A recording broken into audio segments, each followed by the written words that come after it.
રાજકોટની ગોંડલ સબ જેલના ભાગતા ફરતા સસ્પેન્ડેડ જેલર ડીકે પરમારની ધરપકડ કરવામાં આવી। ગુજસીટોક હેઠળ ધરપકડ કરાયેલ નિખિલ ડોંગાની ગેંગને ગોંડલ જેલમાં સુવિધા પૂરી પાડવાનો જેલર સામે આરોપ લાગ્યો હતો। જેલર સામે ગુનો નોંધાયા બાદ 1 મહિનાથી નાસ્તા ફરતા હતા।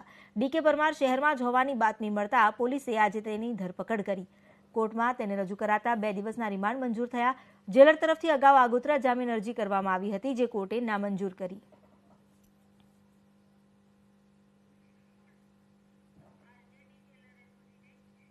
ત્યાંના તત્કાલીન જેલર હતા ડીકે પરમાર, એમની સંડોવણી ખુલવા પામતા એમને આરોપી તરીકે લેવામાં આવેલા હતા અને એમને છેલ્લે પછી સેશન્સ કોર્ટ અને હાઈકોર્ટમાંથી આગોતરા જામીન માટે પ્રયાસો કરતા એ જામીન કેન્સલ થતાં એ કાલે એની ધરપકડ કરવામાં આવેલી છે અને અમે 5 દિવસના રિમાન્ડની માંગણી કરી હતી નામદાર કોર્ટ સામે।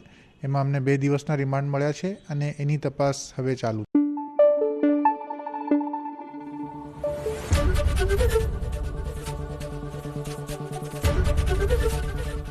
एबीपी अस्मिता, गुजरातनी अस्मिता।